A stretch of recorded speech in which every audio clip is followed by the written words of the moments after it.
Internal audits, statutory audits, financial risk management, corporate matters और direct taxation आदि में expertise रखने वाले सीए सत्यम गुप्ता जी के पास ऑडिटिंग, अकाउंटिंग, टैक्सेशन, जीएसटी और कॉन्करेंट बैंक ऑडिट्स आदि में वृहद अनुभव प्राप्त है। The Institute of Chartered Accountants of India द्वारा certificate course on corporate social responsibility और certificate course on concurrent audit of banks कर चुके CA Satyam Gupta ji the Institute of Chartered Accountants of India के एसोसिएट मेंबर भी हैं। वर्तमान में MS Gupta Satyam and associates में practising chartered accountant CA Satyam Gupta जी का बिजनेस पाठशाला में एक्सपर्ट के तौर पर हम स्वागत करते हैं।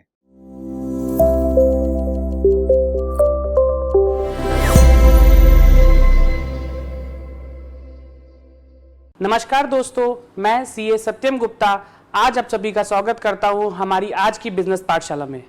जी हाँ दोस्तों, हमारी आज की जो बिजनेस पाठशाला है वो रहने वाली है इनकम टैक्स एक्ट में बताए हुए टैक्स ऑडिट के बारे में। जी हाँ दोस्तों, जैसे आप सभी जानते होंगे कि इस समय जो पीरियड है वो टैक्स ऑडिट का स्टार्ट हो चुका है। आप सभी लोगों ने अपने जो रिक्वायर्ड इनकम टैक्स रिटर्न थे वो ऑलरेडी ड्यू डेट जो कि 31 जुलाई की थी वहां तक फाइल कर दिए। बट दोस्तों, मैं आपको ये बताना चाहता हूं कि जो भी बिजनेसेस ऐसे होते हैं जिनको अपनी बुक्स ऑफ अकाउंट ऑडिट कराना पड़ता है, मींस क्या होता है, उनको आईटीआर फाइल करने से पहले क्या करते हैं, वो अपने बुक्स ऑफ अकाउंट का ऑडिट कराते हैं एक चार्टर्ड अकाउंटेंट से, और ऑडिट करने के बाद वो जो ऑडिट रिपोर्ट होती है उसको कंप्लीटली सेट ऑफ करते हैं। मींस उसको कंप्लीट रिपोर्ट फॉर्म करने के बाद क्या करते हैं कि वो रिपोर्ट अपलोड करते हैं पहले, और रिपोर्ट अपलोड होने के बाद ही क्या होता है, उनका इनकम टैक्स रिटर्न फाइल होता है। तो दोस्तों, आज का जो हमारा टॉपिक है ये आपको कंप्लीट डिटेल इंफॉर्मेशन देगा इनकम टैक्स ऑडिट के बारे में, कि ऑडिट आपको कब कराना होता है, क्या डेट्स होती है, एक्सेट्रा एक्सेट्रा। तो चलिए हमारा आज का सेशन स्टार्ट करते हैं हमारे फर्स्ट टॉपिक से। देखिए, जैसे मैंने बताया था, जो हमारा फर्स्ट टॉपिक रहने वाला है आज का वो हमारा रहेगा इंट्रोडक्शन से। जो मैंने अभी आपको इनकम टैक्स के बारे ऑडिट के बारे में बताया वो थोड़ा सा ब्रीफ था। तो जब आप इंट्रोडक्शन पे जाएंगे तो ये बताएंगे कि ये ऑडिट की जो प्रक्रिया थी ये कब से स्टार्ट हुई, मींस किस टाइम, कौन सा ऐसा वो साल था जहां से हमको ये ऑडिट का प्रक्रिया इनकम टैक्स में आई। उसके बाद हम लोग बात करेंगे ऑब्जेक्टिव्स ऑफ टैक्स ऑडिट, कि जो ये टैक्स ऑडिट कराया गया है इसके ऑब्जेक्टिव्स क्या होते हैं, मींस सरकार को इससे क्या बेनिफिट मिलेगा, कि वो एक एक्स्ट्रा फॉर्म आपसे मांगते हैं कि इस फॉर्म को भी अपलोड करिए, उसके बाद ही आप क्या कर सकते हैं, अपना आईटीआर फाइल करेंगे। तो इस पॉइंट पे जब आएंगे तो हम लोग उसके बारे में बात करेंगे। Next, who is mandatory subject to tax audit. जी हाँ दोस्तों, जैसे मैंने आपको बताया कि आप सभी ने अपना जो आईटीआर होगा नॉर्मल बिजनेसेस पर्सन में या सैलरीड क्लास वालों ने, जिनका भी ऑडिट नहीं होना था वो सब 31 जुलाई तक फाइल कर चुके। तो दोस्तों, कौन से वो लोग, कौन से एसएससीज या टैक्स पेयर्स ऐसे हैं जिनको मैंडेटरीली टैक्स ऑडिट कराना ही पड़ेगा, मींस वो बिना टैक्स ऑडिट कराए अपने आईटीआर फाइल नहीं कर सकते। तो जब इस पॉइंट में आएंगे तो उसी के बारे में बात करेंगे। आगे देखिए, what constitutes an audit report. Audit report में होता क्या क्या है, मींस जैसे मैंने आपको बताया कि ऑडिट तो आपको कराना ही कराना है। तो जब वो ऑडिट रिपोर्ट आपका एक चार्टर्ड अकाउंटेंट प्रिपेयर करता है तो उस ऑडिट रिपोर्ट में क्या क्या इंफॉर्मेशन जाती है, कौन कौन सी चीजें उसमें इंक्लूड होती हैं, कौन सी चीजों में आपको क्लैरिफिकेशन देना पड़ता है, इस पॉइंट पे आने पे वो सारी चीजें हम लोग बात करेंगे। नेक्स्ट है penalty of non filing and delay in filing of tax audit report. दोस्तों देखिए, जैसे मैंने आपको बताया कि ऑडिट तो आपको कराना ही है, और कराने के साथ साथ क्या करना है, आपको पहले ऑडिट रिपोर्ट फाइल करनी है। जब वो ऑडिट रिपोर्ट आपकी फाइल हो जाती है उसके बाद ही आप आईटीआर अपलोड करेंगे। तो जैसे आप सभी जानते हैं कि 31 जुलाई जो थी वो हमारी इनकम टैक्स की लास्ट डेट थी। तो बहुत सारे ऐसे चीज थे जो 31 जुलाई तक वो ड्यू डेट मीट नहीं कर पाए और उनका रिटर्न फाइल्ड नहीं है। उस केस में आप सभी जानते होंगे कि अगर आपकी इनकम 5 लाख से कम की थी तो क्या करना है, आपको 1000 रुपए की पेनल्टी डिपॉजिट करना है, और वो पेनल्टी डिपॉजिट होने के बाद ही आपका आईटीआर फाइल होगा। उसी तरीके से जब हम लोग इस पॉइंट पे आएंगे तो हम लोग बात करेंगे penalty for delay in filing और non filing of audit report. अगर आप ऑडिट कराना भूल गए या ऑडिट आपने क्या हुआ, जो ड्यू डेट थी उसके बाद उसकी रिपोर्ट अपलोड करी, तो वो कौन सी ऐसी पेनल्टी है जो आपके ऊपर आएगी, वो हम लोग बात करेंगे। नेक्स्ट है how and when the tax audit report shall be furnished. How and when means क्या होता है कि किस मोड में उसको फर्निश करना है, प्रिपेयर कैसे करना है, क्या वो पेपर फॉर्म में जाती है या ऑनलाइन फॉर्म में होती है, किस फॉर्मेट में उसको प्रिपेयर करते हैं, कितने पेजेस का होता है, क्या डिटेल है, वो सब इसमें बात होगी। और लास्ट में हम लोग कुछ एफएक्यूज जो आप लोगों के होते हैं, audit report, tax audit, due date, उससे रिलेटेड, उसके बारे में बात करेंगे। कुछ आपके सवाल ऐसे हैं जो मेरे पास आए हैं ऑडिट से रिलेटेड, तो जब सेशन को एंड करेंगे उससे पहले हम लोग उन सारे क्वेश्चंस के सवाल जवाब करेंगे और आपको सारे आंसर्स देंगे। तो चलिए दोस्तों, इसी के साथ हम लोग अपना आज का सेशन स्टार्ट करते हैं हमारे फर्स्ट टॉपिक से, जो कि था इंट्रोडक्शन टू टैक्स ऑडिट। जी हाँ दोस्तों, जैसे मैंने आपको बताया था, टैक्स ऑडिट का जो प्रोविजन है वो भारत में आया था 1984 में। क्या होता था, इससे पहले भी हम लोग ऑडिट कराते थे, बट ऑडिट कराने के साथ साथ क्या होता था कि जो बुक्स ऑफ अकाउंट हमारी हैं उसका जो एग्जैक्टली फ्रेमिकेशन होना है, मींस किस तरीके से उनमें जो फ्रेम लॉज थे उनका एप्लीकेशन होगा, वो स्पेसिफाइड नहीं था। तो इसीलिए 1984 में क्या हुआ था कि हमारे पास टैक्स ऑडिट की जो पूरा प्रोसीजर था वो इनकम टैक्स ने हमारे ऊपर एप्लीकेबल कर दिया था। मींस जितने भी एसईसीज थे उनको इनकम टैक्स के अंदर ऑडिट कराना था, और ऑडिट में क्या क्या इन्फॉर्मेशन देनी है वो हमारे पास 1984 ईयर जो था वहां पे वो इन्फॉर्मेशन आ गई थी। उसके बाद क्या होता है, जो 44 सेक्शन होता है 44AB, ये सेक्शन रिक्वायर करता है कि input useful information for completing assessment of income audit report in the form 3CA-CB। ये फॉर्म, जी हाँ दोस्तों, आप ये फॉर्म बहुत ही इंपॉर्टेंट होता है आपके लिए। अगर आप ऑडिट करा रहे हैं तो उस केस में क्या होगा, 3CA-CB, इस फॉर्म को आप याद रखिएगा। जब हम लोग आगे चलेंगे तो हम लोग डिटेल में बात करेंगे कि किस एप्लीकेबिलिटी पे आपको कौन सा फॉर्म फाइल करना है, and particulars in form 3CD। देखिए दोस्तों, क्या होता है, ऑडिट रिपोर्ट हमारी दो पार्ट पे बनती है। सबसे पहले क्या होता है, 3CA-CB होता है। CA-CB में से आपको एक ही फॉर्म फाइल करना होता है। इस एक फॉर्म को फाइल करने के बाद क्या करते हैं आप, डिटेल्ड जो फॉर्म होती है वो जाती है 3CD। तो मींस 3CA-CB तो आप फाइल ही करेंगे, उसके साथ क्या होगा, आपको इसके साथ में 3CB जो आपने फाइल किया था इसके साथ में आप फाइल करेंगे फॉर्म 3CD। तो यहां पे देखिए दोस्तों क्या हो रहा है, ऑडिट को कंप्लीट तभी माना जाता है जब आप 3CA-CD में से कोई एक फॉर्म अपनी एप्लीकेबिलिटी के अकॉर्डिंग, उसके साथ में जो फॉर्म होता है 3CA-CD वाला, 3CD वाले जो फॉर्म होता है, इस फॉर्म को जब आप अपलोड करते हैं तो आपकी ऑडिट जो होता है वो कंप्लीट होता है। इसी के साथ में क्या होता है, ये इशू आपको करना होता है total examination of financial statement.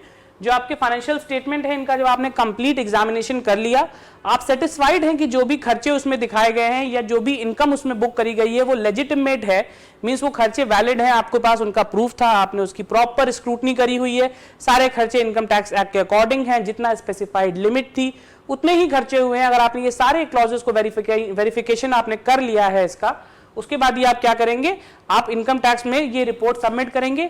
Being a chartered accountant आपकी ये जिम्मेदारी होती है कि जितने भी खर्चे आपने उसमें वेरीफाई किए हैं वो सारे जेन्युइन होने चाहिए, जो लिमिट स्पेसिफाइड है इनकम टैक्स एक्ट में उसी लिमिट के विद इन होने चाहिए। मींस बहुत सारे ऐसे खर्चे होते हैं जो क्या होता है, वो मैक्सिमम लिमिट जो होती है उनकी स्पेसिफाइड कर दी गई है कि इससे ऊपर आप इस हेड के अंदर खर्चा नहीं करेंगे।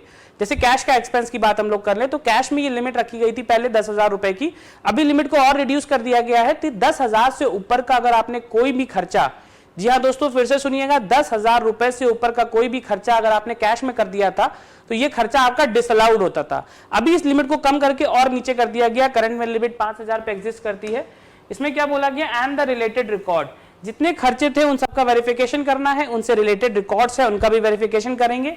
Most of the chartered accountant in practice are conducting tax audit and those in service are instrument in compilation of thereof। इसमें क्या बोला गया, देखिए चार्टर्ड अकाउंटेंट का जो रोल होता है वो दो पार्ट में होता है। सबसे पहले क्या करते हैं वो लोग, चार्टर्ड अकाउंटेंट इन प्रैक्टिस जो होता है वो इस ऑडिट को करता है। मींस वो जो मैंने आपको रिपोर्ट्स बताई 3CA-CD-CB वाली, वो रिपोर्ट्स को प्रिपेयर करता है और प्रिपेयर करने के बाद उनको अपलोड करता है। ये अपलोड करने के साथ क्या होता है, हमारा जो ऑडिट होता है ये कंप्लीट होता है, और कंप्लीट होने के साथ ही हम लोग अपना ITR फाइल करते हैं।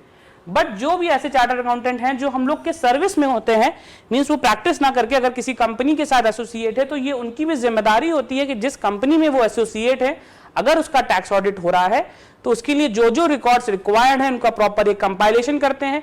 कंपाइलेशन करने के साथ क्या होता है, वो रिकॉर्ड जो चार्टर्ड अकाउंटेंट ऑडिट कर रहा है उसको सबमिट किए जाते हैं, उसके बाद हमारा ये ऑडिट कंप्लीट होता है। Section 44AB of the income tax act contain provisions relating to tax audit under income tax audit. अभी देखिए क्या बोला गया, जैसे मैंने आपको स्टार्टिंग में बताया था, ये जो ऑडिट की बात हम लोग कर रहे हैं ये सेक्शन 44AB के अंदर जो ऑडिट स्पेसिफाइड है उसकी बात हो रही है। तो इसीलिए जो सेक्शन 44AB में जो ऑडिट है वो टैक्स ऑडिट से रिलेटेड बातें करता है, हमारी जितनी भी डिटेल इंफॉर्मेशन है वो रहती है। चलिए आगे बढ़ते हैं हम लोग इसी इंट्रोडक्शन को कंटिन्यू रखते हुए। टैक्स ऑडिट देखिए दोस्तों क्या होता है, tax audit is an examination of tax payers books of account and other relevant records. इसमें देखिए क्या होता है, टैक्स ऑडिट करते समय आपने जो भी अपने बुक्स ऑफ अकाउंट या रिकॉर्ड्स मेंटेन किए होते हैं उन सभी रिकॉर्ड्स का क्या होता है, उनका वेरिफिकेशन होता है। वेरिफिकेशन मींस क्या होता है कि पूरे साल भर क्या करते हैं, आपने अगर एक अकाउंटेंट रखा हुआ है तो वो अकाउंटेंट आपके सारे रिकॉर्ड्स बनाता है। रिकॉर्ड्स बनाने के साथ क्या करता है, वो सारे बुक्स ऑफ अकाउंट प्रिपेयर करता है, सारे एक्सपेंसेस वाउचर्स जितनी भी चीजें हैं वो आपकी प्रिपेयर करता है। तो जब टैक्स ऑडिट होता है तो रिस्पॉन्सिबिलिटी होती है कि जो बुक्स ऑफ अकाउंट्स बने हुए थे उन सारे बुक्स ऑफ अकाउंट्स का वेरिफिकेशन होता है। वेरिफिकेशन के साथ साथ उनकी स्क्रूटनी होती है। Examination is conducted to ensure that during tax audit A person responsible for issuing tax audit report is expected to verify that financial statement based on which income computation is based are true and fair. जी हाँ दोस्तों, देखिए यहाँ पे जो सबसे important बात है, इसको आप हाईलाइट भी अगर कर लें तो true and fair. True and fair जो बोला गया है वहां पे वो ये स्पेसिफाई करता है कि देखिए खर्चे तो ऑलरेडी हो चुके, मींस जिस साल में खर्चे होने थे, अगर हम लोग इस साल की बात करें तो अभी टैक्स ऑडिट होगा हमारा 1/4/2021 से लेके 31/3/2022 तक। तो 1/4/2021 से 31/3/2022 तक के पीरियड में जो खर्चा होना था वो तो ऑलरेडी हो चुका। तो अभी क्या होगा, वो खर्चे जब आपने किए थे तो उसमें कौन से खर्चे जेन्युइन हैं, उसका बिल वाउचर वेरिफिकेशन आपके पास है, कौन से ऐसे खर्चे हैं जिनके पास आपको कोई प्रूफ नहीं है बट आपने सिर्फ क्या किया, अकाउंटिंग एंट्री डाल के उसको बुक्स में पोस्ट कर लिया। तो ये सब खर्चे आपके जेन्युइन हैं कि नहीं, true and fair picture represent करते हैं आपके बिजनेस की। ये रिपोर्ट हम लोग फर्निश करते हैं किस फॉर्म में, फॉर्म 3CD।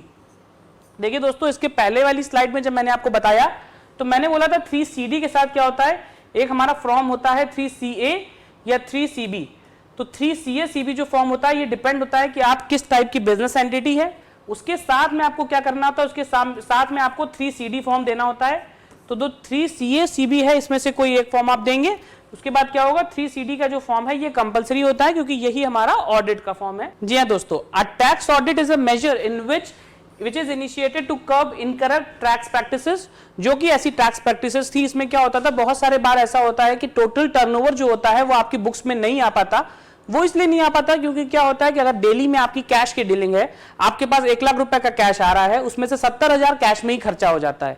तो क्या होता है, जो बचा हुआ 30,000 रुपए है वही रिकॉर्डिंग में आता है। इसीलिए क्या हुआ, ऑडिट की जो पूरी प्रक्रिया थी वो इसलिए लाई गई कि जो टोटल खर्चे आप कर रहे हैं उनकी प्रॉपर आप रिकॉर्डिंग रखें, उनके प्रॉपर बिल वाउचर्स रखें, क्योंकि आपको ये पता है कि जो हमारा ऑडिट है ये कोई और नहीं करेगा, ये सिर्फ एक प्रैक्टिसिंग चार्टर्ड अकाउंटेंट ही कर सकता है। तो अगर आपको इस बात की जानकारी है कि साल खत्म होने पे आपकी बुक्स का ऑडिट होगा और वो ऑडिट और कोई नहीं, एक प्रैक्टिसिंग चार्टर्ड अकाउंटेंट ही करेगा, और वो ऑडिट होने के बाद ही आपका ITR फाइल होगा। तो इस केस में क्या होगा, अगर आपको ये बात की इंफॉर्मेशन पहले से ही है तो आप प्रिपेयर्ड रहते हैं, और प्रिपेयर्ड रहने के साथ साथ जितने भी खर्चे, एक्सपेंसेस और कोई भी आप ऐसे लीगलाइज फॉर्म में खर्चे करते हैं उनकी रिकॉर्डिंग प्रॉपर रखेंगे। क्यों? क्योंकि आप लास्ट में टैक्स ऑडिट कराएंगे, और ऑडिट कराने के साथ क्या करना पड़ेगा, आपको लीगलाइज फॉर्म में जितने खर्चे आपने किए हैं उन सबका जस्टिफिकेशन देना होगा, बिल्स वाउचर देंगे, उसके बाद ही इसको कैरी फॉरवर्ड करेंगे और आप PL में लेके जा सकते हैं।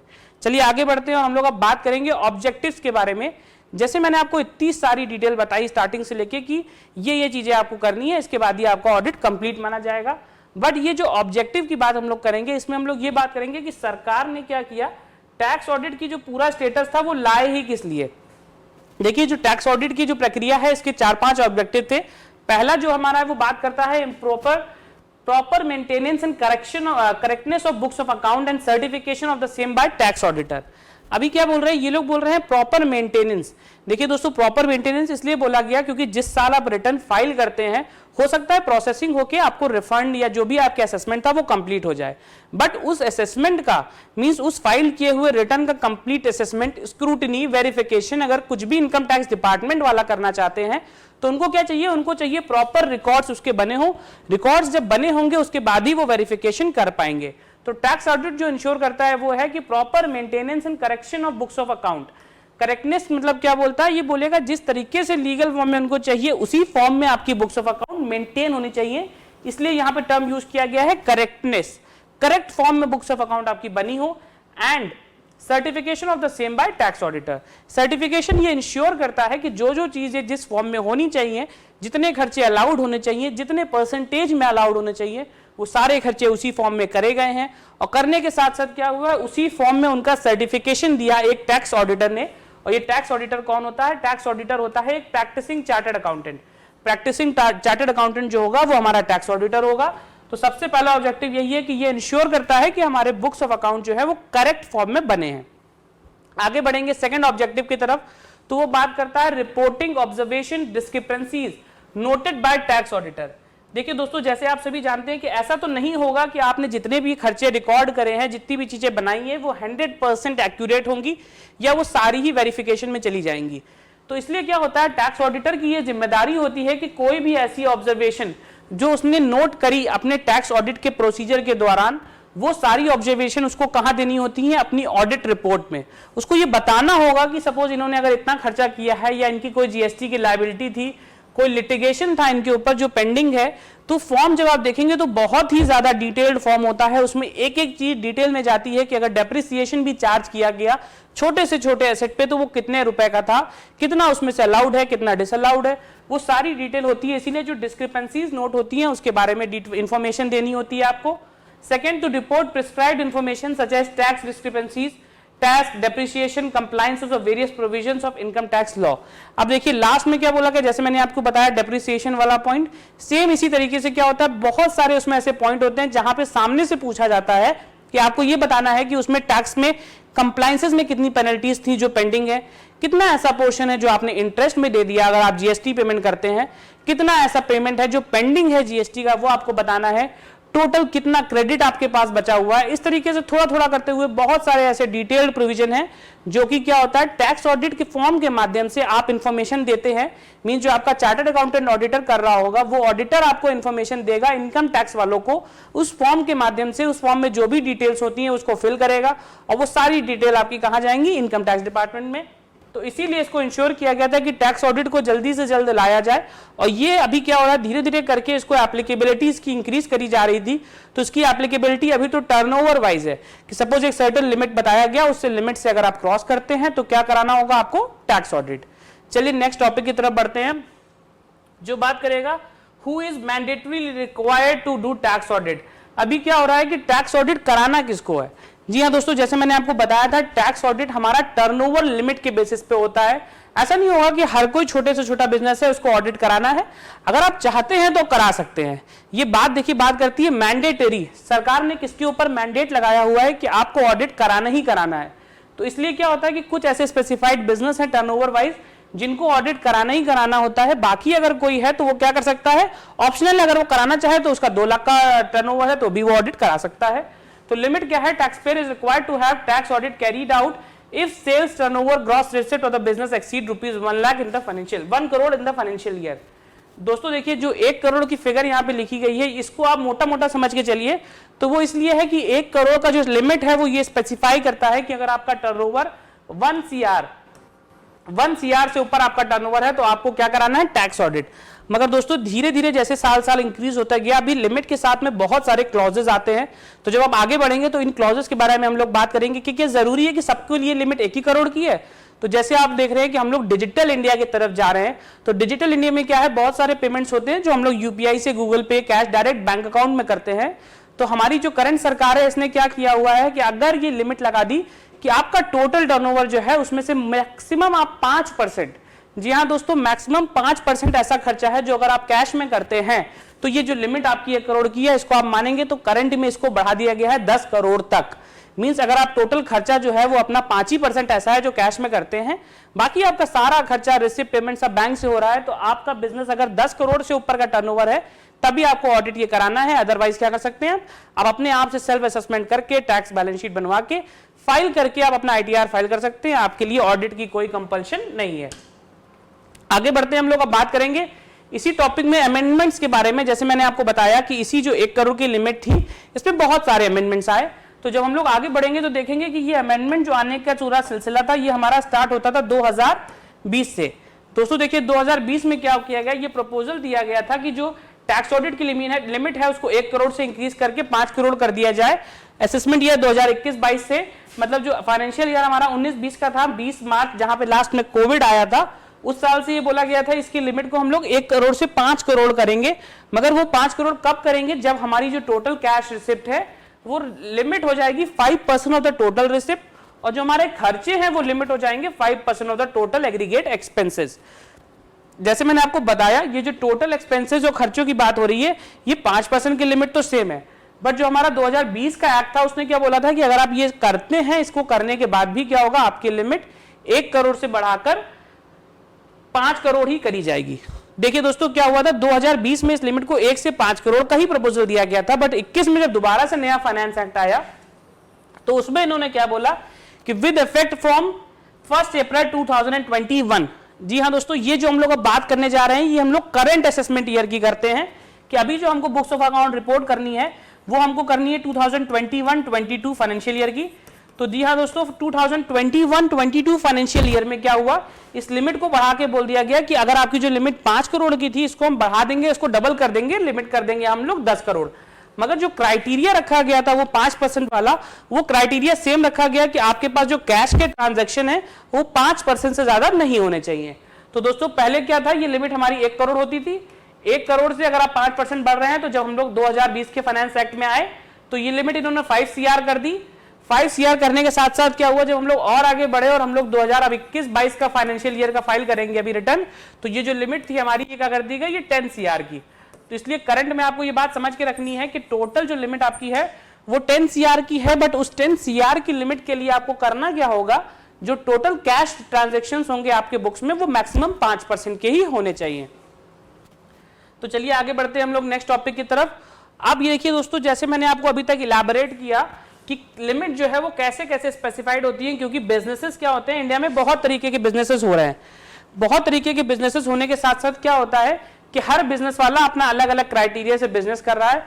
तो अभी जो हमारी ये टेबल है वो यही बात करती है कि कौन से बिजनेस कैटेगरी का पर्सन है तो उसके लिए कितना टर्नओवर ही स्पेसिफाइड होगा। तो सबसे पहले अगर हम लोग बात करेंगे carrying on business not opting from presumptive taxation scheme. दोस्तों देखिए, प्रिजम्पटिव टैक्सेशन स्कीम क्या होती है, यहाँ पे 2 सेक्शन हमारे पास स्पेसिफाइड थे, 44AD और 44ADA। इन 2 सेक्शन में क्या बोला गया था कि अगर आप प्रिजम्पटिव टैक्सेशन ऑप्ट करते हैं, प्रिजम्पटिव मींस क्या हुआ कि आपको क्या करना होगा, अगर आप छोटे बिजनेसमैन हैं तो जरूरी नहीं है कि आप लंबी चौड़ी पूरी बैलेंस शीट बनाए, प्रॉफिट एंड लॉस बनाए, उसके बाद ही अपना आप ITR फाइल कर सकते हैं। तो सरकार ने क्या किया, पूरी प्रक्रिया को इजी करने के लिए एक प्रिजम्पटिव टैक्सेशन स्कीम लगाई। ये स्कीम क्या बोलती है, ये स्कीम बोलती है कि अगर आपका टर्नओवर 1 करोड़ रुपए का है और आप रिपोर्ट करते हैं 8% का प्रॉफिट। जी हाँ दोस्तों, 8% प्रॉफिट मींस क्या हो गया कि अगर आपका 1 करोड़ का टर्नओवर है और मिनिमम ये 8% क्या होता है, इसको बोला गया है मिनिमम। अगर आप मिनिमम 8% का जो प्रॉफिट है वो रिपोर्ट करना चाहते हैं, मींस 8 लाख रुपए का, तो आप इस प्रिजम्पटिव टैक्सेशन स्कीम का फायदा उठा सकते हैं। तो ये प्रिजम्पटिव टैक्सेशन स्कीम है, इसको कहां तक लेके गए हैं, इसको हम लोग लेके चले गए हैं 2 करोड़ तक। मींस अगर आपका 2 करोड़ का टोटल टर्नओवर है तो 8% की लिमिट से जब आप कैलकुलेट करेंगे तो ये 16 लाख रुपए होता है। अगर आप 16 लाख रुपए से कम का जो प्रॉफिट है वो रिपोर्ट करना चाहते हैं तो आपको क्या कराना पड़ेगा, आपको कराना पड़ेगा ऑडिट। तो अभी क्या होता है, ये बात सबसे पहले हो रही है कैरिंग ऑन बिजनेसेस जिन्होंने प्रिजम्पटिव टैक्सेशन को ऑप्ट नहीं किया, उनके लिए क्या है, उनकी total sale turnover gross receipt exceeding 1 crore in the financial year. जैसे मैंने आपको बताया था, सिंपल वही वाली बात है, 1 करोड़ वाली।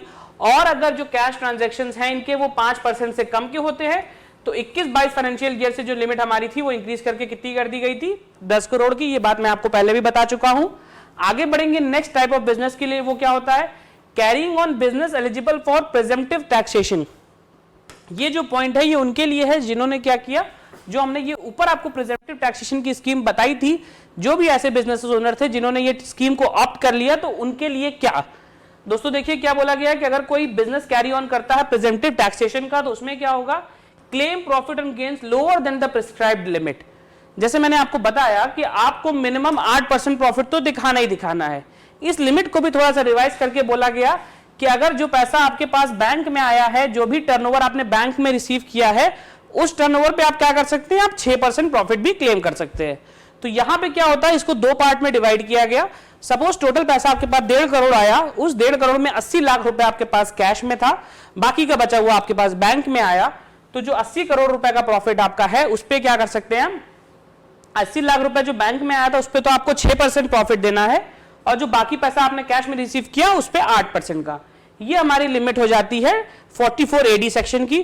तो इसमें ये बोला गया कि जो लोग प्रॉफिट रिपोर्ट करते हैं इसमें, बट इसमें रिपोर्ट करने के साथ साथ वो करना ये चाहते हैं कि भैया हमको अपना प्रॉफिट है इस लिमिट से भी नीचे रखना है, तो अगर इस सेक्शन को ऑप्ट करते समय आप प्रॉफिट इससे भी कम रखना चाहते हैं तो आपको क्या कराना पड़ेगा, आपको कराना पड़ेगा tax audit under income tax act. ये लिमिट एप्लीकेबिलिटी हो गई एलिजिबल बिजनेस के लिए। उसके बाद क्या है, carrying on business eligible for presumptive taxation in section 44AD।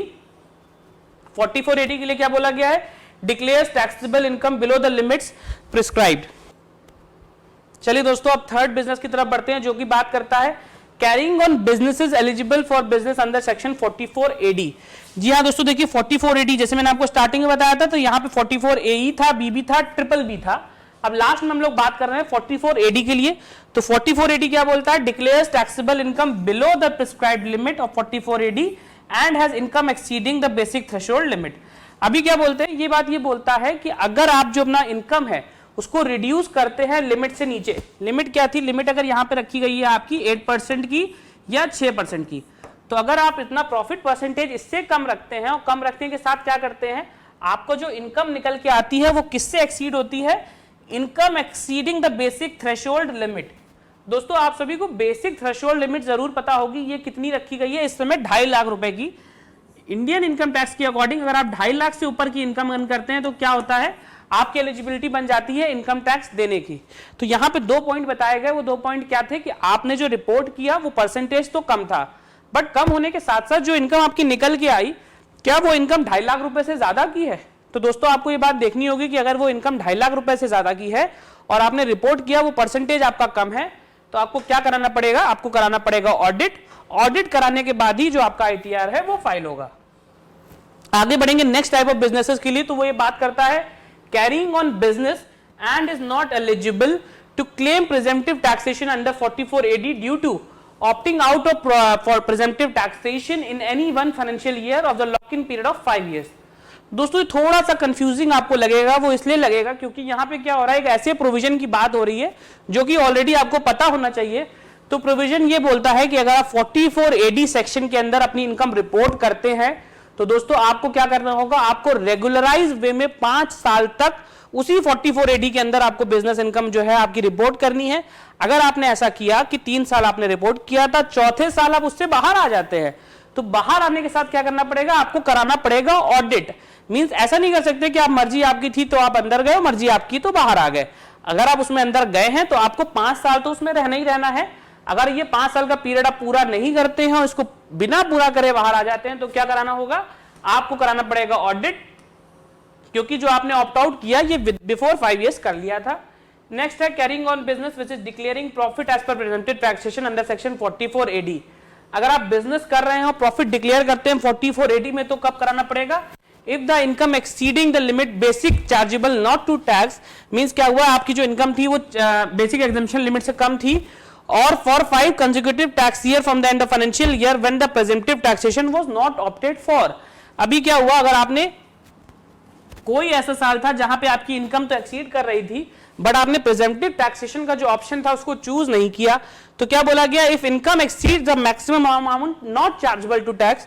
Suppose इसको हम लोग बोलते हैं कि ये 3 लाख रुपए का हो गया, 3 लाख रुपए की आपकी इनकम थी, उस इनकम के बावजूद आपने क्या किया, आपने प्रेजेंटिव टैक्सेशन का जो ऑप्शन था उसको चूज नहीं किया, तो आपको क्या कराना पड़ेगा, आपको कराना पड़ेगा ऑडिट, उसके बाद ही आपका ITR फाइल होगा। लास्ट में है carrying on businesses which is declaring profit as per presented taxation scheme under section 44AD। इसमें क्या हुआ, if total sales and turnover of the business does not exceed ₹2 crore in such financial year then audit will not apply to such business. देखिए दोस्तों इसमें क्या बोला गया है, द टोटल सेल्स और टर्नओवर और gross receipt does not exceed 2 crore. Limit जो बोली गई थी 2 करोड़ वाली, वो ये बात करती थी, जैसे मैंने आपको बताया था कि जो 1 करोड़ की लिमिट थी इसको बढ़ा के कर दिया गया था 2 करोड़। तो 2 करोड़ की लिमिट अगर आपकी है और आपका टर्नओवर उससे ज्यादा क्रॉस नहीं करता है, तो आप क्या करेंगे, आप जो 44AD का लिमिट है उसके अकॉर्डिंग टैक्स देंगे, और टैक्स देने के साथ साथ क्या करना होगा, जो ये टैक्स ऑडिट की एप्लीकेबिलिटी है ये आपके ऊपर एप्लीकेबल नहीं होगा, और क्या होना होगा, आप ऑडिट नहीं कराएंगे, बिना ऑडिट कराए भी जो आपका ITR है वो फाइल हो सकता है। आगे बढ़ेंगे हम लोग नेक्स्ट बिजनेस की तरफ। अब वो क्या बोलता है, ये हम लोग अब बात करेंगे प्रोफेशनल्स की। जी हाँ दोस्तों, जैसे मैंने आपको बताया जो ऑडिट की हमारी प्रक्रिया है ये लिमिट नहीं करती है कि आप बिजनेस कर रहे हैं या प्रोफेशन। अगर आप प्रोफेशनल भी हैं तो भी आपको ऑडिट कराना ही है। उसी लिए सबसे पहले क्या बोला गया कि अगर आप प्रोफेशन कर रहे हैं तो आपके लिए जो लिमिट है वो रखी गई है 50 लाख रुपए की। जी हाँ दोस्तों, जैसे आप इसी पॉइंट में देख पा रहे हैं, जो प्रोफेशनल हमारे हैं वो अगर क्लेम क्या करते हैं, क्लेम करते हैं profit lower than the prescribed limit. 44AD की जो लिमिट थी उसमें आगे बढ़ाते हुए एक नया सेक्शन लाया गया जिसको हम लोग बोलते हैं 44ADA। तो यहां पे अगर मैं मेंशन कर दूं तो ये सेक्शन जो हमारा था वो 44ADA का सेक्शन है। ये जो ADA का सेक्शन है वो बात करता है हमारा किसके लिए, प्रोफेशनल्स के लिए, कि अगर वो प्रिजम्पटिव स्कीम का जो बेनिफिट है वो प्रोफेशनल उठाना चाहते हैं तो उनको क्या करना पड़ेगा, ADA फॉलो करेंगे। ADA जो सेक्शन है हमारा वो बात करता है 50 लाख रुपए की रिसिप्ट की। अगर आपकी रिसिप्ट 50 लाख से कम की है तो 50 लाख से कम की लिमिट पे क्या कर सकते हैं आप 44 ADA ऑप्ट कर सकते हैं। सेकंड पॉइंट है income exceed the maximum amount not chargeable to income tax. अगर आपकी इनकम जो है मैक्सिमम अमाउंट से एक्सीड करती है तो यहां पे भी जो हमारा 2.5 लाख वाला पॉइंट था वो एप्लीकेबल हो जाएगा, मींस 2.5 लाख यहां पे एप्लीकेबल हो जाएगा और ऊपर जो पॉइंट बात कर रहा है वो 50 लाख का है। उसके बाद हम लोग बात करेंगे बिजनेस लॉसेस की। बहुत सारे ऐसे बिजनेसेस होते हैं जो लॉस में रन करते हैं, तो क्या हमको बिजनेस में लॉस रिपोर्ट करने के लिए भी ये सेक्शन को फॉलो करना पड़ता है? तो इस पे हम लोग जब बात करेंगे तो ये बोलता है in the case of losses from carrying on businesses and not opting for presumptive taxation. बहुत सारे ऐसे बिजनेस होते हैं जो लॉस तो करते हैं, प्रॉपर बुक्स बनाते हैं, पीएल बनाते हैं और बनाने के साथ साथ क्या करते हैं अपने बिजनेसेस में प्रिजेंटिव टैक्सेशन को फॉलो नहीं करते हैं। तो इनका क्या करना पड़ेगा? इस केस में फॉलो तब ये करते हैं जब इनकी टोटल सेल्स और टर्नओवर ग्रॉस रिसिप्ट ये एक्सीड करता है 1 करोड़ से ऊपर। जी हाँ दोस्तों समझिए, अगर आप 1 करोड़ से ऊपर की ग्रॉस रिसिप्ट के ऊपर लॉस रिपोर्ट करते हैं, मींस 1 करोड़ आपकी ग्रॉस रिसिप्ट थी और आप कहना चाहते हैं कि मेरा खर्चा जो था वो 1.5 करोड़ का हो गया और 50 करोड़ रुपए का मेरा लॉस हो गया साल में, तो इस खर्चे को रिपोर्ट करने के लिए आपको क्या करना पड़ेगा? आपको कराना पड़ेगा टैक्स ऑडिट। जब आप ऑडिट कराएंगे तभी ये खर्चा आपका अलाउड होगा। और लास्ट में है tax payer income exceed basic exemption limit but he has incurred losses from carrying on businesses not opting for presumptive taxation. ये जो बोलता है, ये बात बोलता है 2.5 लाख रुपए से ऊपर के बारे में कि जो आपकी इनकम थी वो 2.5 लाख से तो ऊपर हो रही है, आपने क्या किया? लॉस इनकर भी किया और लॉस इनकर करने के साथ साथ क्या हुआ? प्रिजेंटिव टैक्सेशन आपने ऑप्ट नहीं किया हुआ था। In case of loss from business when sale और turnover exceeds ₹1 crore the tax payer is subject to tax audit. अभी क्या है, ऐसे केसेस में अगर आपसे 2.5 लाख रुपए से ऊपर का आपका प्रॉफिट टोटल हो चुका है बट वो लिमिट से नीचे है 8% वाली, और लिमिट से नीचे होने के साथ जो आपकी रिसिप्ट है वो 1 करोड़ से एक्सीड करती है, तो इस केस में आपको क्या कराना पड़ेगा? इस केस में भी आपको ऑडिट करवाना ही पड़ेगा। ये पॉइंट बोलता है in the case of losses from businesses when sale turnover gross receipt exceeds ₹1 crore the tax payer is subject to tax audit under section 44 AB। अगर ये तीनों पॉइंट को आप समझें तो ऊपर वाला जो हमारा पॉइंट था ये प्रोफेशनल्स के लिए बात करता था, नीचे क्या हुआ? नीचे हम लोगों को बिजनेसेस के बारे में बताया गया कि बिजनेसेस ओनर्स अगर आप लॉस रिपोर्ट करना चाहते हैं तो आपके लिए क्या प्रोविजन है। आगे बढ़ेंगे हम लोग उसमें बात करेंगे अब कि अगर आप बिजनेस कैरी फॉरवर्ड करते हैं opting from presumptive taxation under 44 AB and have a business lot but without income below basic threshold limit. अभी क्या होता है, आपका लॉस तो हुआ मगर जो इनकम है आपकी टोटल वो इनकम क्या हो रही है? बेसिक थ्रेशोल्ड लिमिट से नीचे की है। लिमिट से नीचे की मींस क्या हुआ है कि आपसे बोला गया था कि आपको मिनिमम 8% प्रॉफिट तो रिपोर्ट ही करना है, बट क्या हुआ कि टोटल जो रिसिप्ट आपके बिजनेस की थी, हम सपोज करते हैं कि वो रिसिप्ट जो है वो आपकी क्या हो रही है? वो 2 लाख रुपए की रिसिप्ट है। तो 2 लाख रुपए पे अगर हमको 8% कैलकुलेट करना होगा तो क्या होगा दोस्तों? वो लिमिट जो होती है वो हमारी सिर्फ 16,000 रुपए की आएगी। तो ये 16,000 रुपए का जो हमारा प्रॉफिट आ रहा है, ऐसे तो ये 8% का आ रहा है, बट क्या होता है कि प्रॉफिट जो हमारा 8% 16,000 आ रहा है, बट ये 16,000 जो हमारी 2.5 लाख था उससे बहुत ही नीचे है। तो दोस्तों इसमें क्या होता है कि 2.5 लाख रुपए की लिमिट अगर पार नहीं हो रही है, जितना प्रॉफिट आ रहा है, अगर ये प्रॉफिट हम कहते हैं कि 8% ना होके इसको हम लोग 4% कर देते हैं, और जब तक ये प्रॉफिट हमारा जो होगा वो 2.5 लाख की लिमिट क्रॉस नहीं करेगा तो इस केस में टैक्स ऑडिट जो हमारा है वो एप्लीकेबल नहीं होगा। आगे बढ़ेंगे, कैरिंग ऑन बिजनेस और profession under 44 AD and have a business loss but with income exceeding basic threshold limit. अभी क्या हो रहा है कि आपकी इनकम तो बेसिक थ्रेशोल्ड लिमिट से ज्यादा की हो रही है बट आपके पास बिजनेस लॉस है। बेसिक थ्रेशोल्ड लिमिट मींस अब हम लोग यहां बात करेंगे 2.5 लाख से ऊपर की, कि जो आपकी इनकम थी वो तो 2.5 लाख से ऊपर की हो रही है बट आपके पास बिजनेस लॉस है। इस केस में आपको क्या करना पड़ेगा? Declare taxable income below the threshold limit under the presented taxation and has income exceeding the basic threshold limit। यहां पे क्या देखिए बोला गया है, थोड़ा सा कंफ्यूजिंग इसलिए होगा क्योंकि उसको 2 पार्ट में बताया गया है।